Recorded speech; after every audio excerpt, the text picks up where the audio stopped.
Well, hello there. I'm Paul Romanuk, and welcome to IIHF.com and our coverage of the final men's Olympic qualification tournaments. There are 3 of them going on this week, as well as 2 women's tournaments. I am in Vojens, Denmark.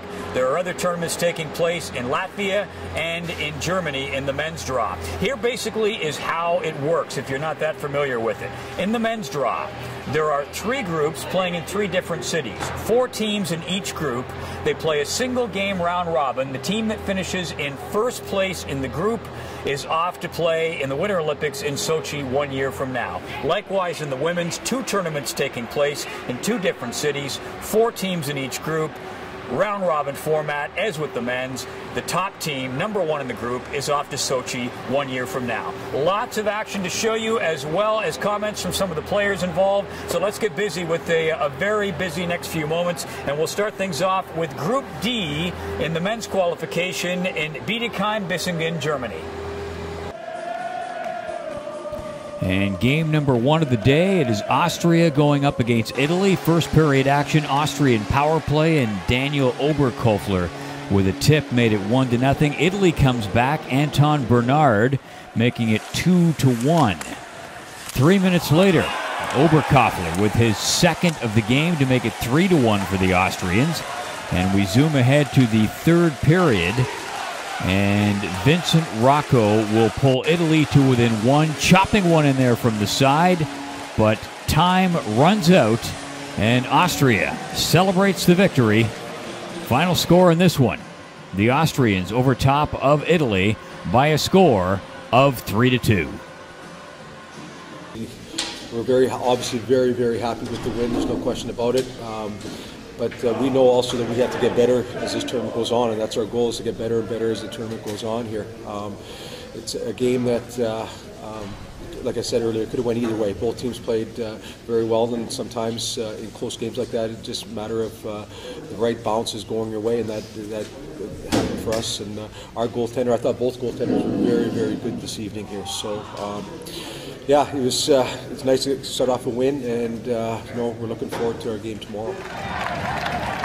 So we go to the second game now in Group D. First period, Germany and the Netherlands, 8.5 minutes in, and Alexander Barta makes it 1-0 for the Germans.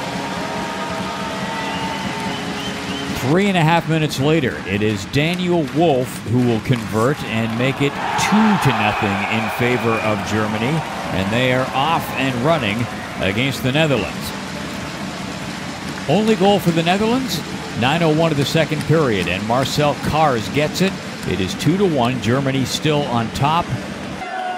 Barta then adds his second of the game late in the second period, 3-1 Germany, and they go on to win this one in rather convincing fashion. The final score is Germany 5, the Netherlands 1. Against Netherlands, we had a good power play, and yeah, tomorrow it's a different game. We play against Italy, and yeah, we have to win that game too. Do you expect a more difficult game tomorrow against Italy? Yeah, for sure. I mean, we played them on the last World Championship, and it was a tough game, and everybody knows that Italy have a big heart, and they have a great character, and we have to play a good game to have a chance to win that game tomorrow. So here is how the standings look in Group D after 1 day of action. Germany and Austria tied for first place. Games coming up Friday, Austria against the Netherlands, and Italy will go up against Germany. So now we head to Group E action in Riga. It is France against Kazakhstan, and we'll pick things up in the first period. Roman Starchenko with a sharp angle shot, and it catches Christobel Huey, giving him just enough room to make it 1-0 in favor of Kazakhstan. Still in the first, that was Konstantin Romanov scoring to make it 2-0 for the Kazakhs, and their fans are celebrating. Second period action, France get one back. Sasha Triel with that goal. 2 minutes later, Talget Zhalavtov with a great rush from center ice, making it 3-1 in favor of Kazakhstan. Third period we go, and less than 2 minutes to play, and Baptiste Amar will battle it out from the wing and score to make it 3-2.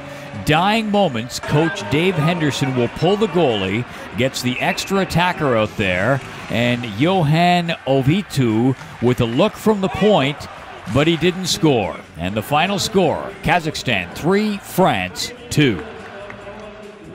Seems like you guys did a really good job limiting the chances, especially the quality scoring chances for France in the defensive zone. Was that the game plan going in? Yeah, like I said, they work hard. They get a lot of shots on net, so we got to be sound defensively. We got out to a good start in the first period, but they poured it on the second and third. We just maintained our composure and just played our game and played simple and get the pucks out. And like I said, we got a couple goals that were timely goals, and now we got to, like I said, get some rest and move on to the next game.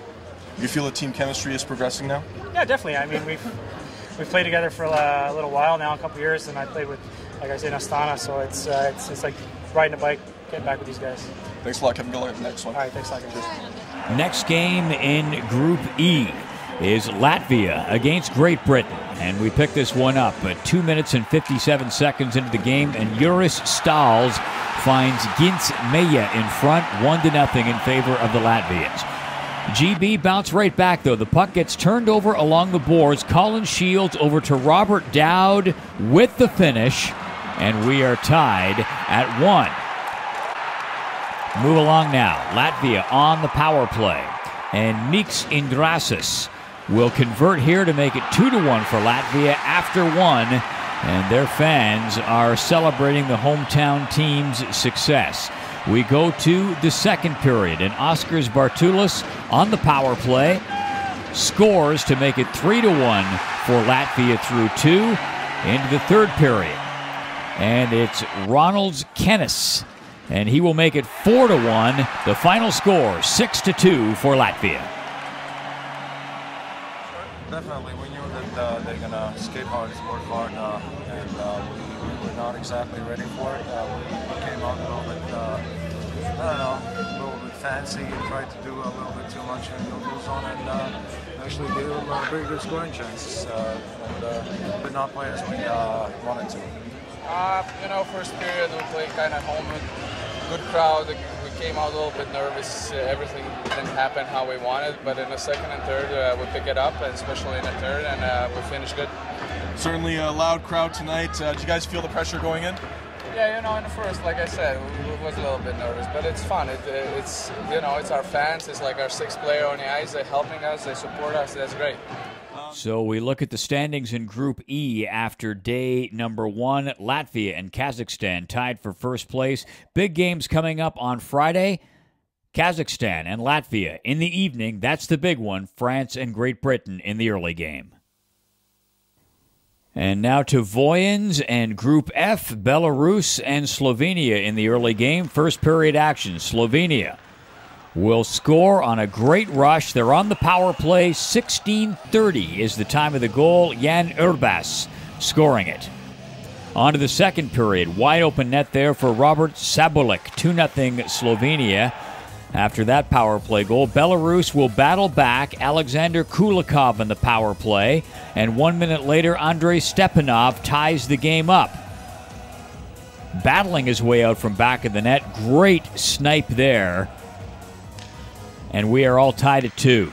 So on to the third period we go. Long pass to Tomas Razinger. Razinger comes in, and he is pulled down by Ilya Kaznedi. And it is a penalty shot that is called immediately. So here comes Razinger. The turning point of the game. He scores. 3-2 is the score with the penalty shot goal. They add one more and go on to win the final 4-2. We got 23 guys here that came with only one goal to make a step up in the first game to get 3 points, and that's all we've been taking. But in general, we played a good game, and right now the Slovenian hockey is getting better. We got not only 1 or 2 lines, but we got 4 lines that can score goal, so there is no pressure on the guys. And can this team get better in the next 2 games? Was this just a good start for you? Yeah, it was a good start, but for sure we can do better. Like second period, we didn't play good, and we have to do much better at that time. But yeah, I think we can play much better. Thank you. Final game of the day in Group F, the home team, Denmark, going up against Ukraine. First period action, great chance for Patrick Bjorkstrand, and this one off the post. 15 minutes, 15 seconds into the first period. Frederick Storm with the wraparound scores, or did he? This one goes to video review. Goaltender Yevgen Nepneko appeared to have kept it out, but they went to the review, and on this angle you see it pops up right here, and it did cross the line. It took a few minutes, but eventually they ruled it a goal. There was no doubt, however, about the second goal. 5 minutes into the second period, and Morton Green with this one to make it 2-0 as he jams it in from the edge of the crease. Meanwhile, Frederick Anderson with 22 saves picks up the shutout, and the final score, 2-0 for the Danes.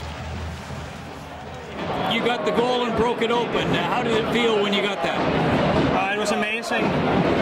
The rink and the fans here are awesome, and yeah, both teams started out a little nervous, but I think we took over the game in the first period, and also in the second, I think we controlled the game. But then it seemed like they got back here in third, and they had some good chances here in the end. But it's nice to have the victory.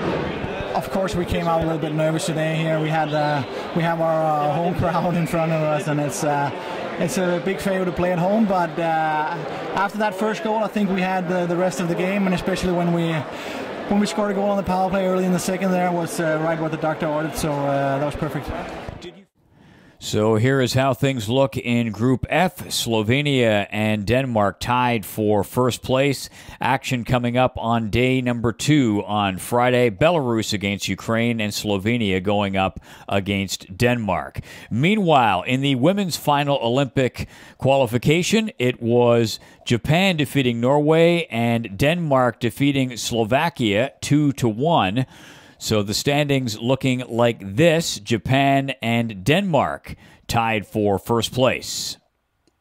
And meanwhile, in Group D in women's final Olympic qualification, the Czechs defeating Kazakhstan and Germany defeating China by a score of 3-1. Here is how things look in that group after one day of competition. So that wraps up a very busy day number 1 of our coverage here on IIHF.com. Hope you can join us tomorrow, day 2 of the tournament, as well as on the final day on Sunday, when we'll have a complete wrap-up and let you know who is heading off to Sochi and who missed out. For IIHF.com, I'm Paul Romanek in Vojens, Denmark.